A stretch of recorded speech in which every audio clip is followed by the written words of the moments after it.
Okay. Today's date is May 3rd, 2012. The time is approximately 10:15 a.m. This will be an interview of Daytona Beach Police Officer Matt Gilson. The interview is occurring at the Daytona Beach field office, FDLE field office in Daytona Beach. Persons present, Special Agent Tim Kraft, Special Agent Josh Mead. If you can for me, can you raise your right hand for me, Mr. Gilson? You solemnly swear the testimony you're about to give is the truth, so help you God? Yes. Okay, before we went on tape, we talked a little bit about the reason that you're here. You were a witness to a law enforcement officer involved shooting. You understand that, right? You're not the subject of this investigation. Yes. You're a witness officer. That being said, you're given a statement freely and voluntarily, and you're free to leave at any time you wish. You understand that? Yes. Okay. Like I said, before we went on tape, we discussed a little bit of it, and if you can, in your own words and observations, can you describe what you did and what you saw that night? This was in reference to a shooting that occurred in the city limits of Daytona Beach on Embry-Riddle campus. I was working a detail at the Volusia Mall, and when I heard a call come out in reference to a subject having waving a gun around or a firearm around on the airport property, I heard some units responding, so I proceeded to walk over to my police car, which was parked over by the food court from Applebee's, and then I began to proceed southbound towards the airport out of the parking lot. During the course of proceeding to my car, and getting in the car sometime during that time, excuse me, I'm driving out and I can see police cars in a car, or I can see police cars traveling down Richard Petty Boulevard eastward. Keep going? Yeah. During the course of that, I hear that there's a traffic stop, at which time I can hear I hear several gunshots. I hear Josh get on the radio and say, "Shots fired." Then I hear them get into pursuit, and I see the police cars then continue. Some other police cars come in behind him and himself, then proceed eastbound on Richard Petty all the way down to the Embry-Riddle.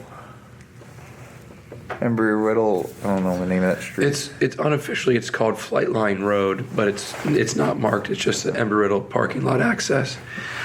You had described in more detail, and we're drawing on a map here that we've produced, but you saw something about headlights here on Richard Petty Boulevard that caught your eye as you were coming south through the mall parking lot.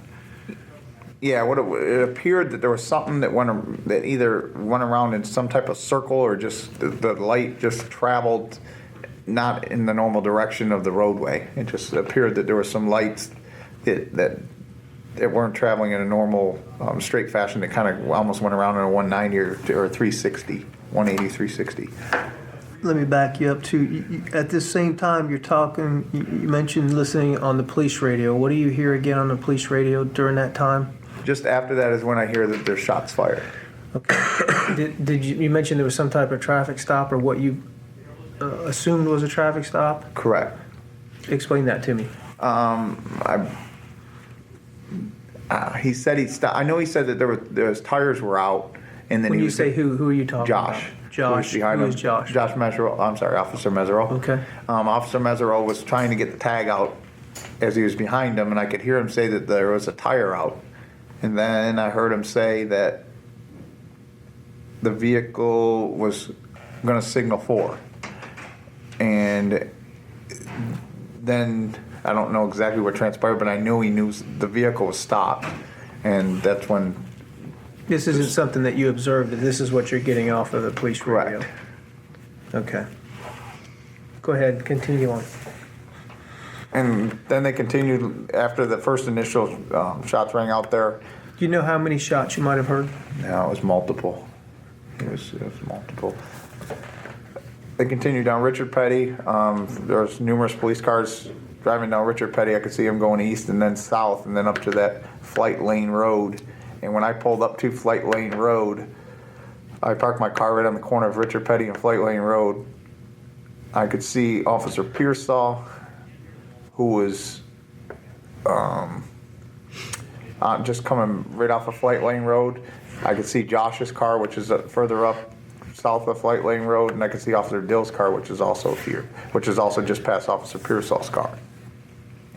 And I see a suspect down I see a male that is down that's to the west of him in a parking lot, probably about maybe 15, 20 yards into the parking lot.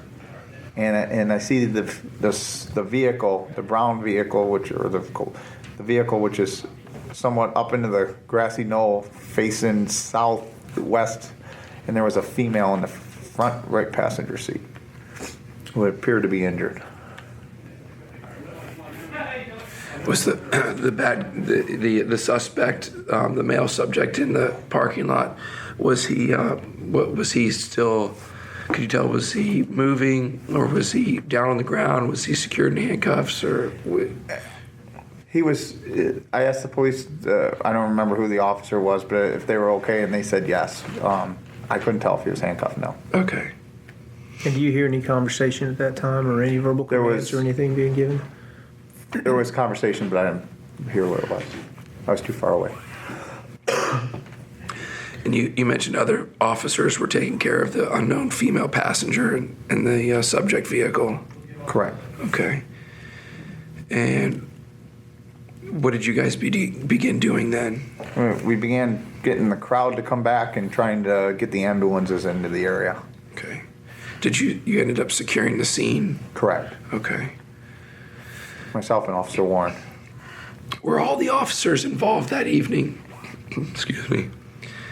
Were they all wearing, what were they wearing? They were all wearing full uniforms, full the gray and blue pants.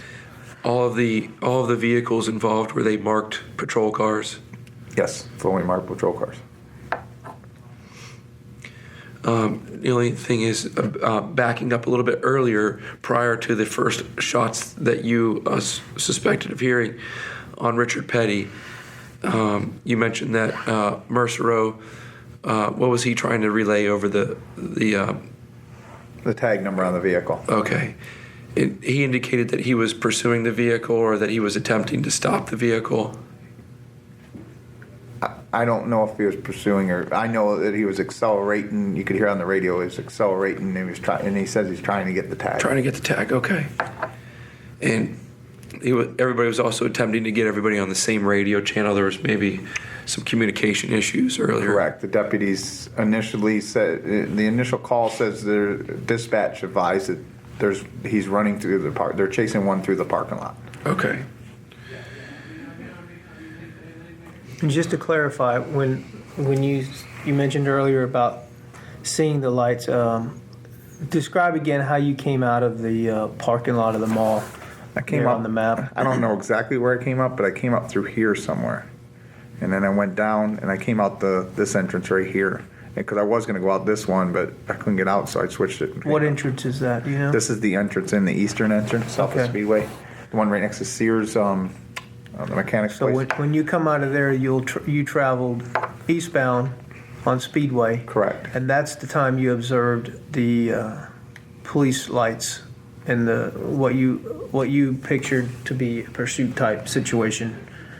Correct. Well, I remember Josh distinctly saying on the radio, it's a 1031 approved, and they said yes. Okay. And where were you positioned when you heard the first shots, audible shots I fired? believe I was right here, right around in here. I don't Just know if I was shortly in- after, as you were getting in, or just shortly after you got your Yes. car, is that fair? Yes. Okay. For the purposes of the tape, you're pointing, that's actually in the parking lot of the Volusia Mall. Near the food court. Okay. Right next to the food court. And I think we covered this on tape, but just to make sure, you had said that you had heard a second relay of audible suspected gunfire. Correct. Where were you when you heard that? I don't know. Did you have your windows down? Yes. Okay, but you were actually traveling. At that time? No, because I was stopped. Either I was waiting for traffic or something was okay. going on that I heard that. And I Okay. don't know why. I don't know where I was, and I just, for some reason, I can't recall. Okay, all right.